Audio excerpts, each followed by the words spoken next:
আৰু নানাজন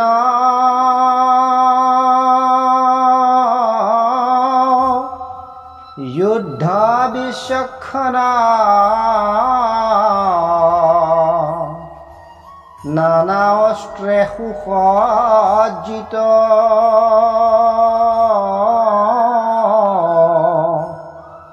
মোহৰ কাৰণে জীৱনকে ত্যাগী যুদ্ধাৰ্থে ভৈলা প্ৰস্তুত। শ্লোক ভাগৰ সৰল ব্যাখ্যা।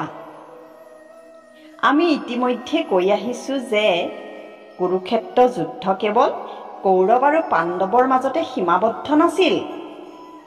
ইয়াত বহুতো শূৰবীৰ আহি যোগদান কৰিছিল। এইসকল পাণ্ডৱৰ শত্ৰু নাছিল, আছিল শ্ৰীকৃষ্ণৰহে শত্ৰু। যেনে প্ৰাগজ্যোতিষপুৰৰ পৰা কৌৰৱৰ পক্ষত যোগদান কৰা ভগদত্ত আছিল নৰক ৰজাৰ পুত্ৰ। নৰকক শ্ৰীকৃষ্ণই হত্যা কৰা হেতু শ্ৰীকৃষ্ণৰ লগত এঘৰী যুঁজাৰ আশাৰে ভগদত্তই যুদ্ধত কৌৰৱৰ পক্ষত যোগদান কৰিছিল। আন বহুতো অন্য ঠাইৰ শূৰবীৰো আছিল। এইসকলৰ ভিতৰত কৌৰৱৰ পক্ষত যোগ দিয়া বীৰসকল হ'ল বিদৰ্ভৰ ৰজা ভীষ্ম, শ্ৰীকৃষ্ণৰ শহুৰেক, মদ্ৰ দেশৰ ৰজা শল্য, ভোজ দেশৰ ৰজা কৃতবৰ্মা, সিন্ধু দেশৰ ৰজা কৌৰৱৰ জোঁৱাই জয়দ্ৰথ, কম্বোজৰ ৰজা সুদক্ষিণ, কুশলৰ ৰজা বৃহদল, ৰাক্ষসসকলৰ ৰজা অলম্ব, বাহলিকৰ বংশৰ ভূৰিশ্ৰৱা, কম্বোজৰ ৰজা আৰু যৱনসকল।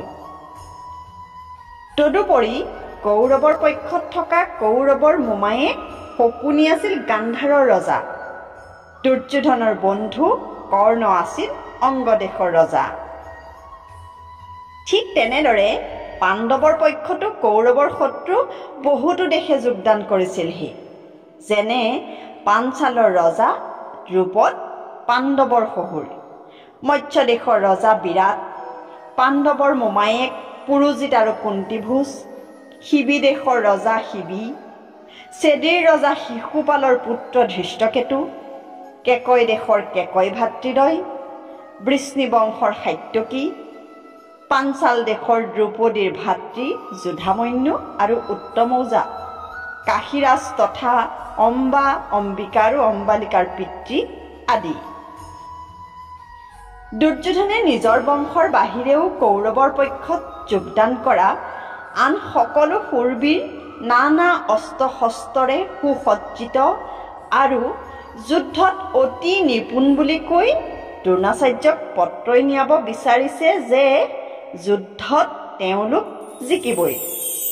ভীষ্মৰ দ্বাৰাই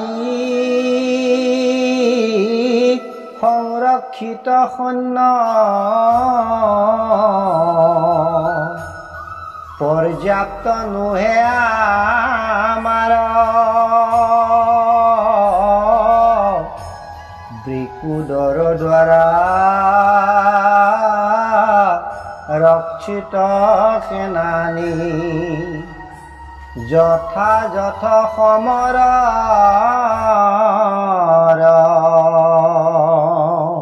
শ্লোকৰ সৰল ব্যাখ্যা। কুৰুক্ষেত্ৰ যুদ্ধত পাণ্ডৱ পক্ষৰ সৈন্যৰ সংখ্যা আছিল 7 অক্ষৌহিণী আৰু কৌৰৱৰ আছিল 11 অক্ষৌহিণী।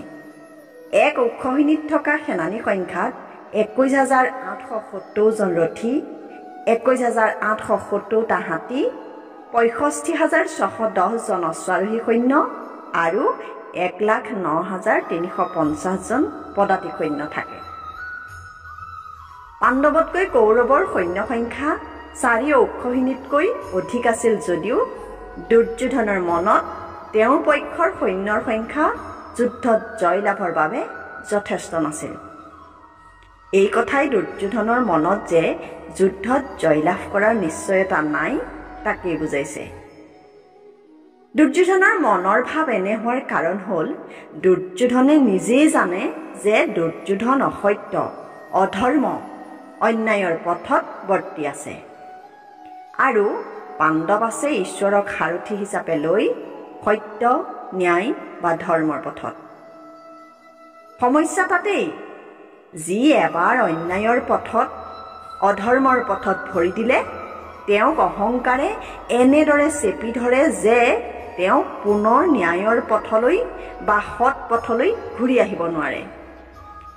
আহিবলৈ বিবেকে ক'লেও অহংকাৰে তাক ঘূৰি যাবলৈ নিদিয়ে। তেনে কৰিব খুজিলেও অহংকাৰে কয়, তই ইমান তললৈ যাব নোৱাৰ, শক্তি সঞ্চয় কৰ, উভতি গৈ লাজত নপৰিবি, সৰু নহবি, সিহঁতে তোক ক্ষমা নকৰে, ইত্যাদি ইত্যাদি। ইয়াৰ ফলত এনে লোকে ন্যায়, অন্যায়, ধৰ্ম, অধৰ্মৰ চিন্তা জলাঞ্জলি দি নিজৰ ধনবল, জনবল, বাহুবল আদিৰ ওপৰত বিশ্বাসী হৈ উঠে। কিন্তু যিমান হ'লেও ভাবে কম হৈ আছে, আৰু লাগিব। এনে লোক সংশয়ী, এনে লোকে কাকো বিশ্বাসত নলয়। নিজৰ ঘৰৰ পৰিয়ালৰ লোক, গুৰু, বন্ধু, সৈন্যবল, ধনবল, আনকি নিজৰ ওপৰতো। উপৰোক্ত শ্লোকটোৱে দুৰ্যোধনৰ মনৰ সেই আশংকাটোকেই প্ৰকাশ কৰিছে। শ্ৰীকৃষ্ণৰ ওচৰত সহায় বিচাৰি যাওঁতেও তেওঁ সৈন্যহে বিচাৰিলে, শ্ৰীকৃষ্ণক নহয়। কাৰণ দুৰ্যোধনৰ ন্যায়, ধৰ্ম, সততা আদিৰ ওপৰত বিশ্বাস নাই, আছে কেৱল বলত। কিন্তু তথাপি সিও মনৰ শংকা আঁতৰাব পৰা নহয়।